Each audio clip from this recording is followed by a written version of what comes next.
Bonjour les passionnés de voyage hors saison et loin des foules. Nous sommes aujourd'hui dans les versants sud des monts du Vaucluse. C'est un terrain calcaire très dur en VTT, nous choisissons cependant des pistes simples. On commence par la très originale bergerie Cabronne construite dans des baumes. Non loin se trouve la chapelle Saint-Pierre devant Sacluse. Les deux tours nous mettent à rude épreuve. C'est un projet dur dans le calcaire du Luberon. La bergerie Cabronne n'est pas loin, mais y aller en VTT est sportif. Ça commence par cette rampe bétonnée bien raide. Il est inutile de dire qu'il faut avoir engagé la bonne vitesse avant de pouvoir partir d'ici. Mais la suite n'est pas beaucoup meilleure. Le gravier est très grossier et les pierres sont éparpillées dans tous les sens. Il est impossible de trouver une trajectoire convenable. On tangue donc comme si on avait bu.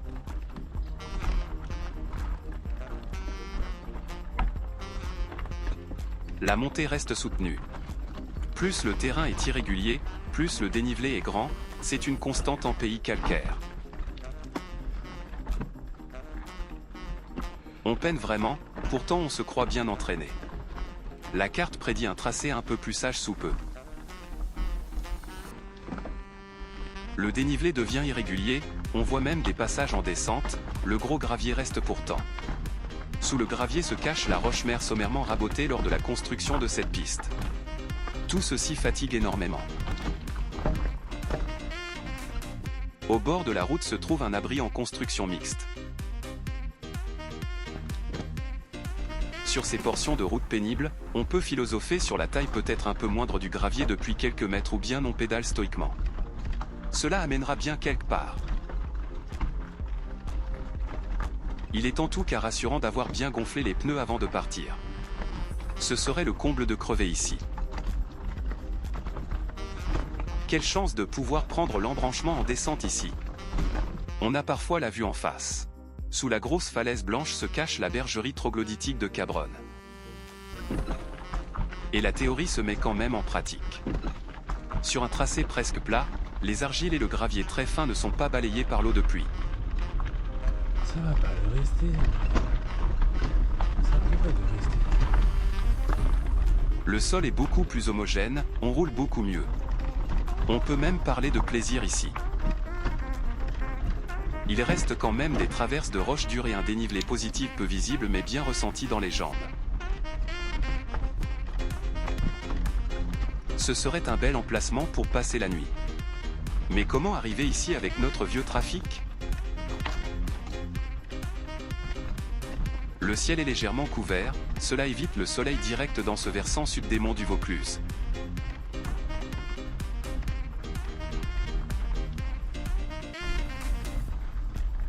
Cependant, il fait quand même chaud et il n'y a pas le moindre souffle d'air.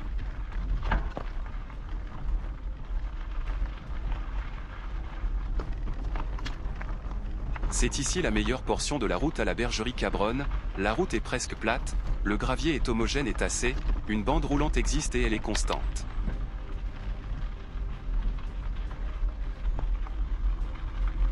Les arbres deviennent plus grands, plus touffus et plus verts, nous passons ici du versant aride dans un vallon où il y a un peu plus d'eau. Mais détrompons-nous, on ne trouvera jamais de ruisseau en surface en dehors de grands orages. Avons-nous trop loué l'état de la piste? Après le vallon suit une montée dans le style de celle du début. Les irrégularités reprennent et le risque de caler le pneu avant est réel. Mais ça passe quand même.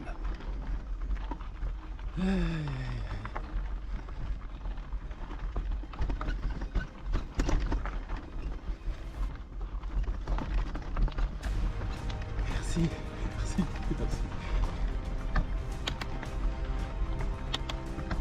Et comme avant, l'état s'améliore tout de suite quand le dénivelé est moindre.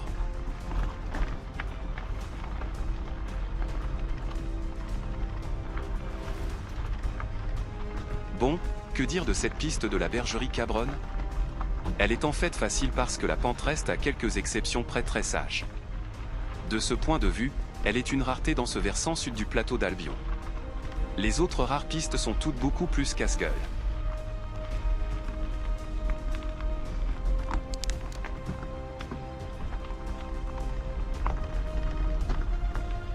Il ne faut pas profiter d'une portion plate ou en légère descente pour foncer. Les pierres bien dures éparses et des flaques d'eau asséchées restent au programme. Ménageons notre fessier.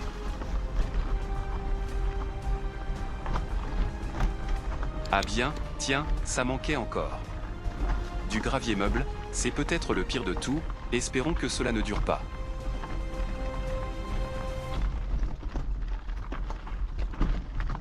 Rebelote une barre rocheuse et un terrain plus facile ensuite.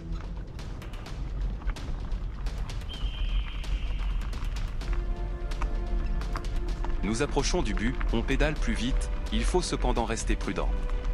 On passe un virage en épingle dans le ravin des Seis qui est très plat ici.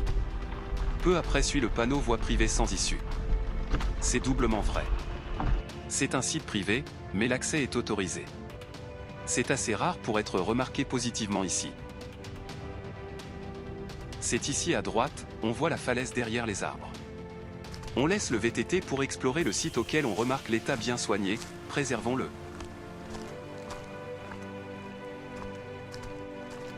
Cet ensemble troglodytique comprend de grandes baumes aménagées, une troisième servant de citerne et un cabanon classique bâti devant.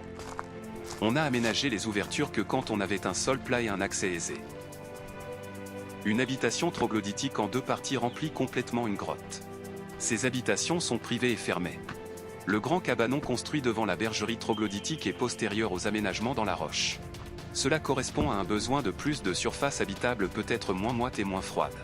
Cet aménagement complexe remplissait les besoins pour de longues périodes de vie autarcique en montagne. La baume aménagée en haut est la plus grande. Elle abrite l'étable et une cabane ajoutée à droite sans que celle-ci atteigne le plafond naturel. L'intérieur de l'étable troglodytique forme une grande halle dont le sol remonte vite. Ces bergeries abritaient des moutons et des chèvres qui toutes deux peuvent aussi grimper la pente naturelle de la baume. Cabre signifie chèvre en provençal, la ferme s'appelle Cabronne. En haut sont deux baumes laissés à leur état naturel. On se remet en selle pour la descente. Elle ne sera pas beaucoup plus rapide que la montée car certains passages sont difficiles et nous voulons préserver nos VTT et nous-mêmes bien sûr. C'est la sacoche latérale qui couine. Nos VTT n'ont des suspensions qu'à l'avant, cela les rend plus légers, mais bien sûr moins commodes sur ce terrain. La pause à la bergerie nous a fait du bien, il nous reste de l'énergie pour pédaler de manière soutenue dans les zones plates. Ce tour est décrit plus en détail sur notre site internet provenceguide.net sous le titre de la bergerie troglodytique de Cabronne en VTT. Un lien direct est donné en description sous la vidéo. On y explique aussi le système d'eau qui approvisionnait le site de la bergerie. Au-dessus de la falaise se trouve un système de récupération d'eau et une cavité plus bas forme une citerne pour stocker cette eau au frais. Nous montrons ici la descente entière qui s'écoule sur un peu plus de 6 minutes seulement. Ceci permet donc de juger si on veut entreprendre ce petit tour en VTT ou si on est plus prudent en partant à pied. Le vélo souffre, cela ne fait pas de doute. Mais il n'y a pas de panne directe qui résulte de cette route, uniquement l'usure qui concerne principalement les pneus et les suspensions.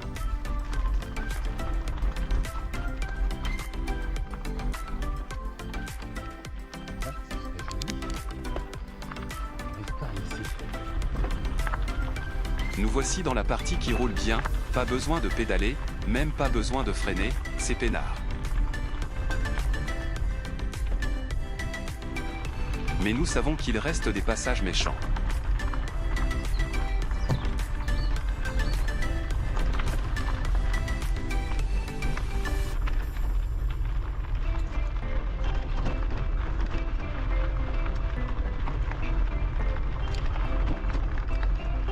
Certains passages sont plus méchants en descente qu'en montée. Ici la pente s'accentue et sur le devers latéral se trouve du matériel meuble.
nous n'avions pas du tout remarqué ce devers latéral en montant.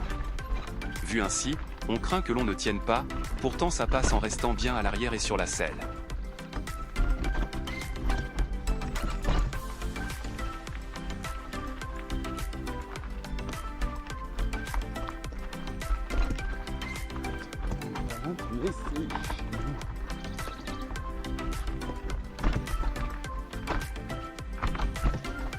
Les cognements que l'on entend sont des rochers durs qui dépassent de la surface de la route. Ceci rend la descente ici pénible car on ne peut pas laisser rouler le vélo tout simplement.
Ici se trouve la partie de gravier moyen meuble, les roues s'y enfoncent et on ne tient pas bien.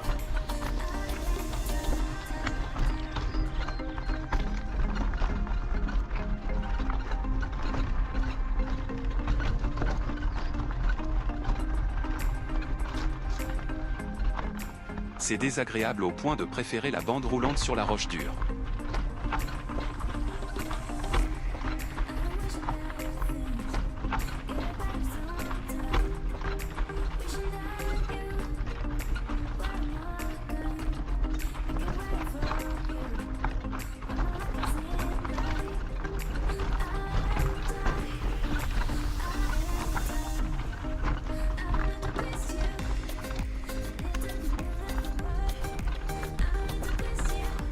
Ah enfin, on voit la route.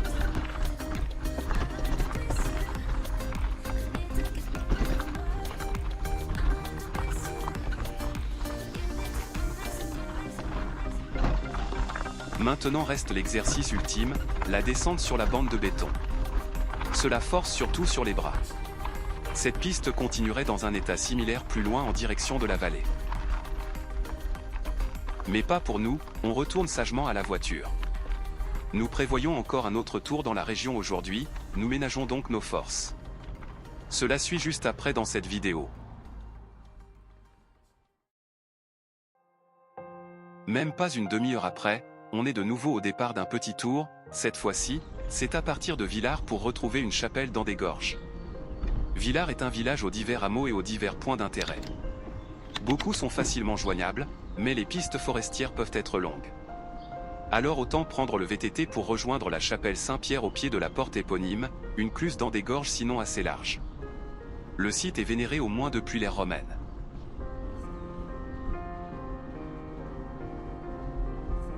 Désolé pour ce tangage visible dans la vidéo, je suis parti et je regarde le tracé à suivre sur le portable. Ce n'est bien sûr pas très sage. Nous sommes partis du bas du village et nous devons en sortir par cette avenue aux villas récentes.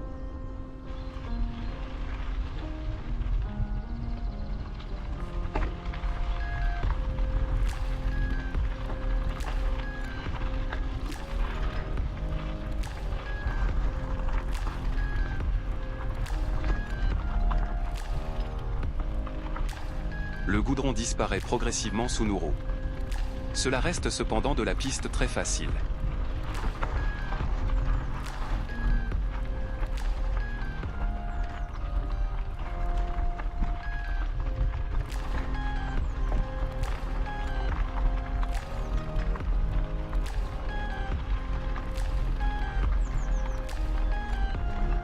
Le ciel reste couvert. Nous sommes mi-avril et il pourrait faire plus beau. Les images sont donc assez ternes. Mais pour le VTT, cette météo est idéale. Il fait presque frais.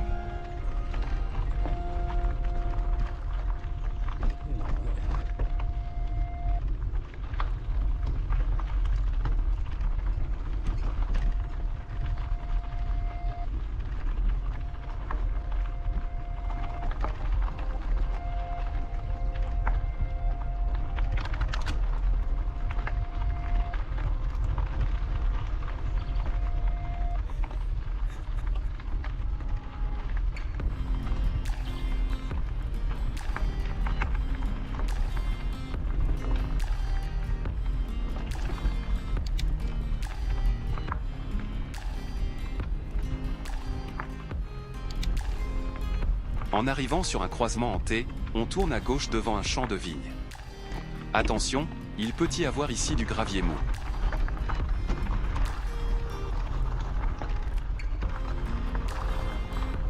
Nous avançons en ligne droite vers le nord. On ne le voit pas, mais il y a un vallon asséché sur la gauche et nous sommes déjà dans l'axe vers la combe de Saint-Pierre.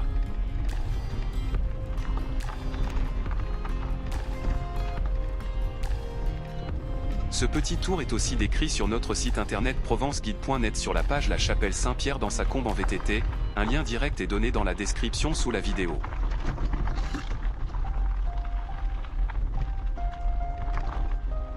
Le but de ce tour en VTT est le site et non pas les sections de VTT en soi.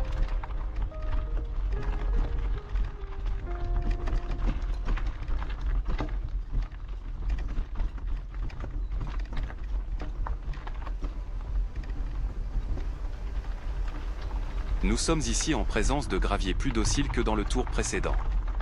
Il est moins pointu car ce sont en partie des galets charriés et arrondis par le cours d'eau du vallon.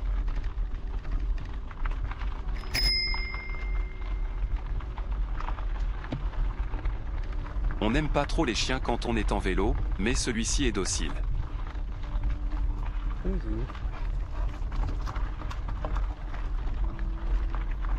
Cependant son propriétaire ne bouge pas d'un poil.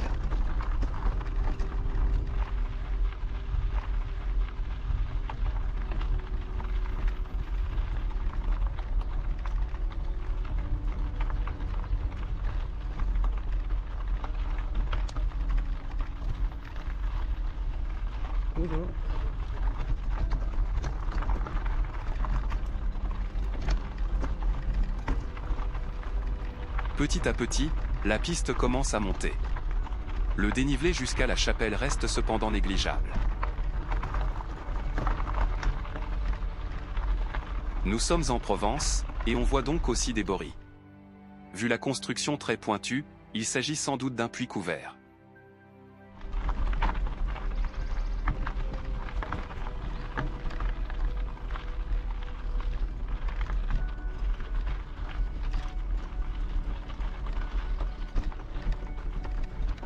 Le sol change, des pierres grossières couvrent la piste agricole. Des pneus bien gonflés évitent de crever, des pneus mous ménagent le fessier. L'éternel dilemme. Il est inutile de changer la pression des pneus sur ce tour, les pierres ne deviendront pas beaucoup plus pointues et le sol change toutes les minutes.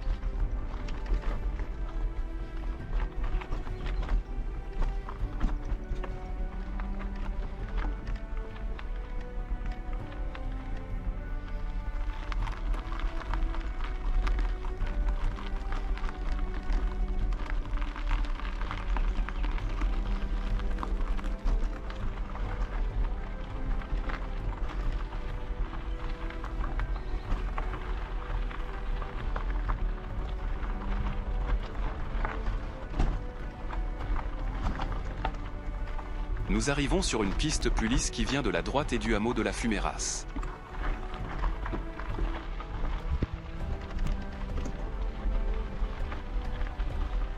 Même pas 20 mètres plus loin, il faut prendre la piste de gauche en montée et quitter de nouveau ce tracé plus commode.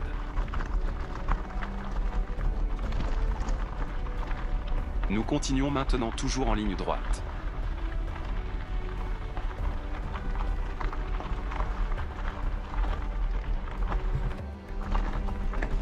Ça monte inlassablement.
comique.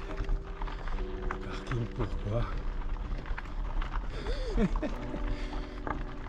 On voit un rocher pointu isolé sous lequel se trouve la chapelle. On passe en tout cas la barrière au fond.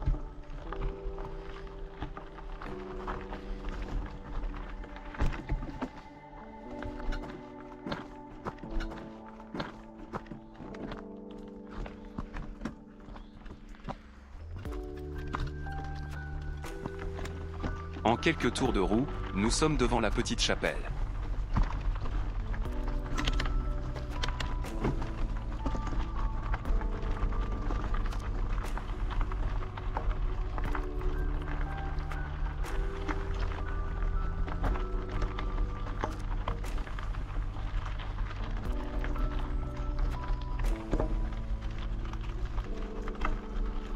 Juste derrière se trouve la porte de Saint-Pierre.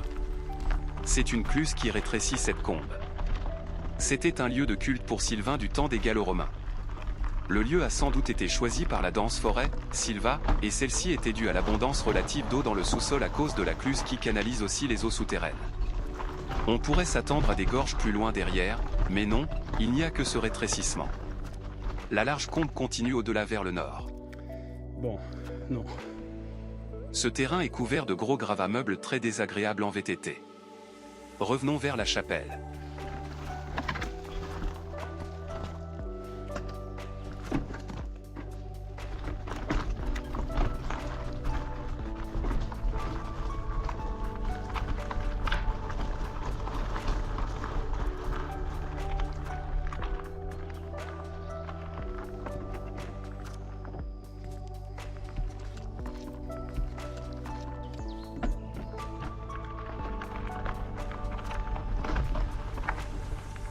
Laissons les vélos et explorons la chapelle à pied.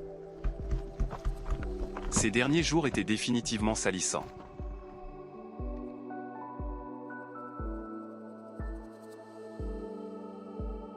On voit dans la nef par une ouverture du côté ouest, c'est à gauche en arrivant. On voit droit sur le chœur aux couleurs provençales. La dernière rénovation doit remonter à une cinquantaine d'années. L'état de conservation n'est pas très bon.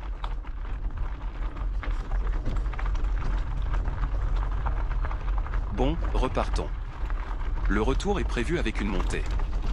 On en a une vue sur le Luberon, mais sinon c'est plutôt pour faire encore un peu d'exercice et pour avoir une longue descente à la fin. Il y a 2 sections courtes très pentues qui doivent potentiellement être poussées. Nous redescendons vers le parking et la première partie de l'allée pour retourner à la première bifurcation.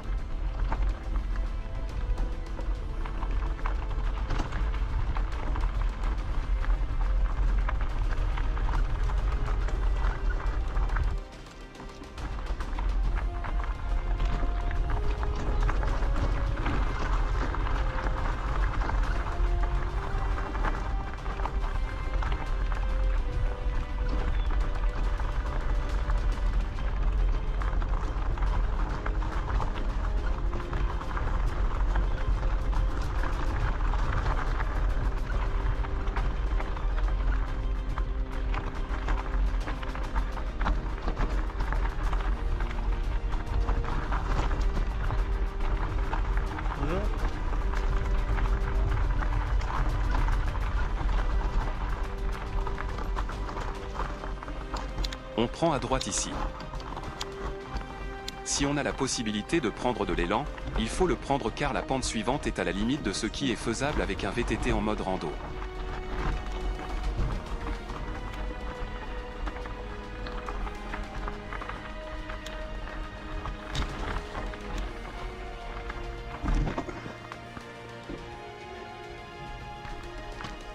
Nous poussons ici car la bande roulante est trop étroite à notre goût.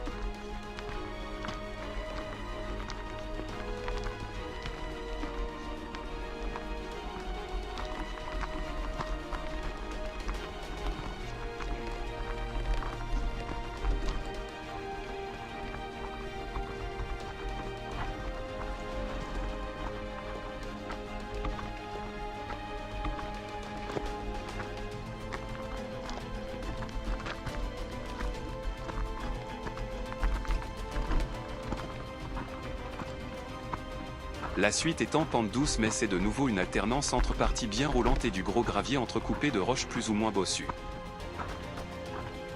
On se remet en tout cas en selle.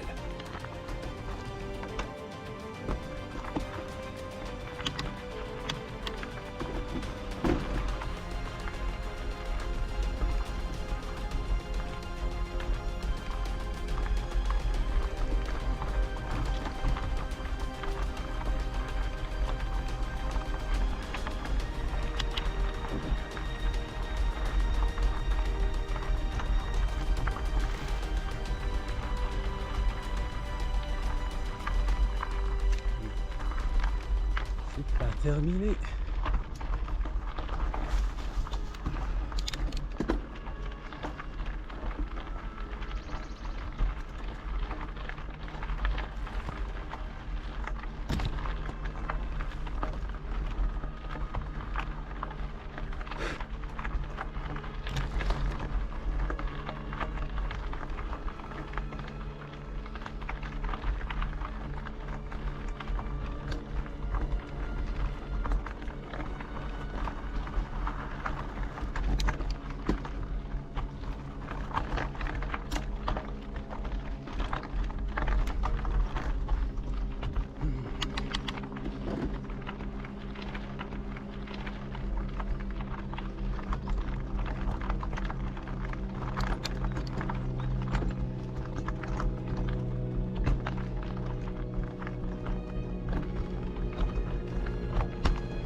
Oh, une section en descente.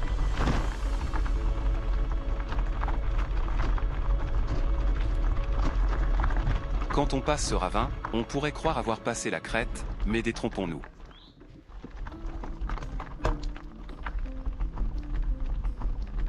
Sur une descente très chaotique ne permettant pas de prendre de l'élan, suit une pente très prononcée qui fait soit glisser la roue arrière, soit on soulève involontairement la roue avant. Il vaut mieux pousser du creux sur environ 50 mètres en distance avant que la vraie descente ne commence. Ça marche pas.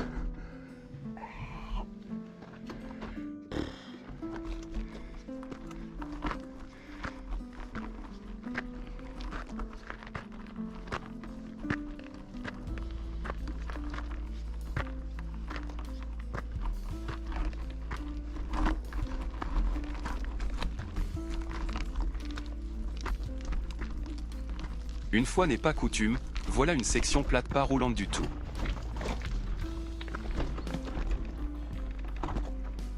Je crains que ça sortira. C'est pareil. Nous continuons à pousser le vélo.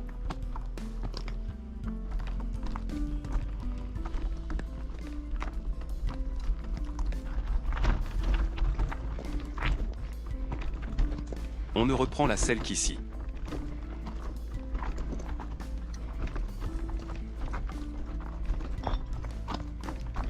Après quelques mètres de descente, la piste semble tourner à droite, nous devons cependant continuer tout droit sur une portion en plus mauvais état.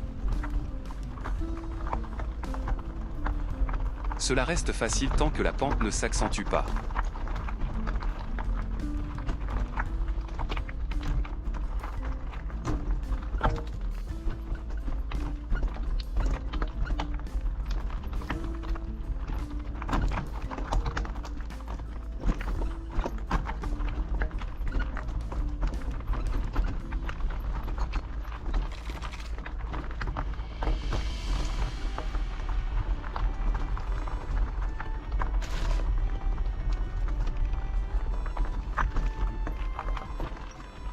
Mais plus loin se joint aussi du gros gravier et cela force dans les bras.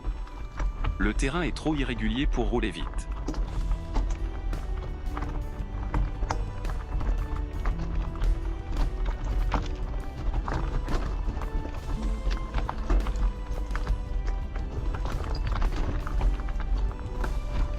C'est mieux qu'au début, mais ça reste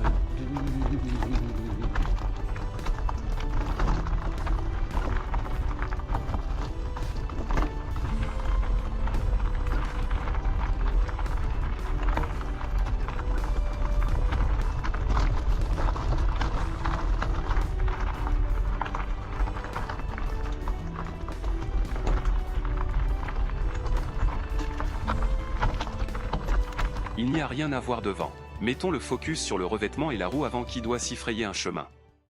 On voit alors comment il faut travailler avec le guidon. Pourtant, en VTT, on ne pense qu'aux jambes.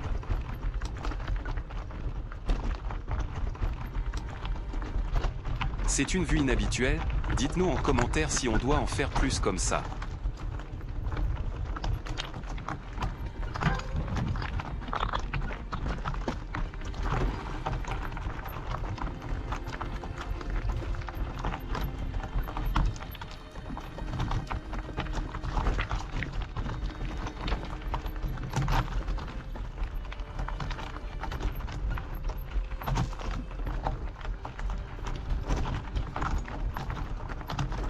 On reste en tout cas surpris du dénivelé en descente. Nous n'avons pas le souvenir d'être montés autant à l'aller. C'est sans doute la longue approche avec sa pente douce qui a facilité ce gain en altitude avant.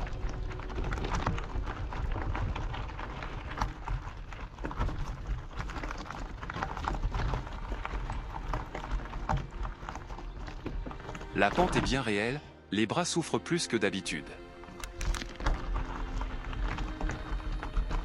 Ça fonctionne, mais ça monte.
Après environ 8 minutes de descente rude, on arrive sur une piste plus large mais elle est tout aussi pentue et les pierres sont encore plus grossières.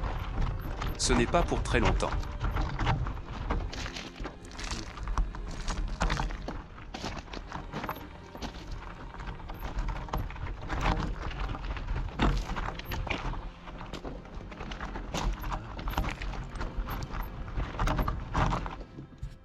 C'est le cimetière, ça?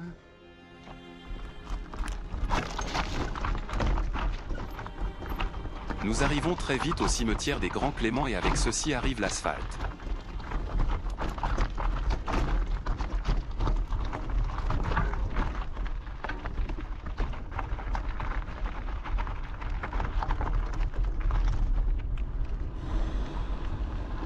La descente continue cependant et la pente ne s'assagit que lentement. Ah, ça file autrement bien que sur le calcaire brut de la piste en descente. Quel soulagement pour le VTTiste et le VTT.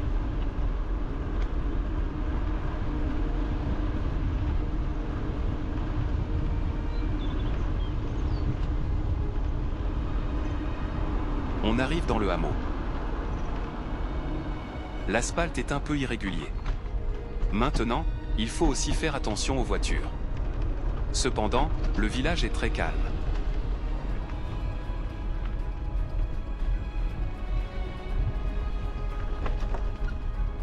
Continuez tout droit à ce premier croisement.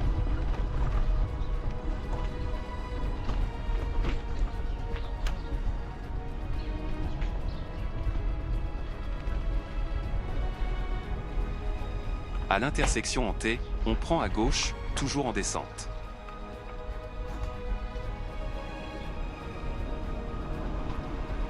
Au croisement avec la grande fontaine Lavoir à droite.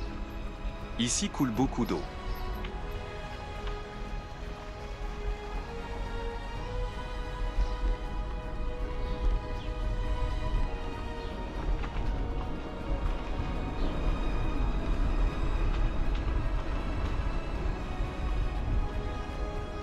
Attention, ne pas rouler trop vite, les gens n'attendent pas des cyclistes ici.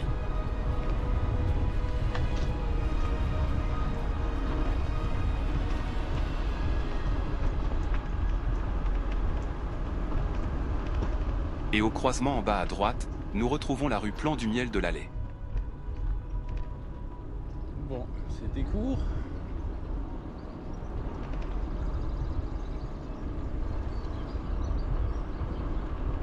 Le parking et le point de départ est devant à gauche.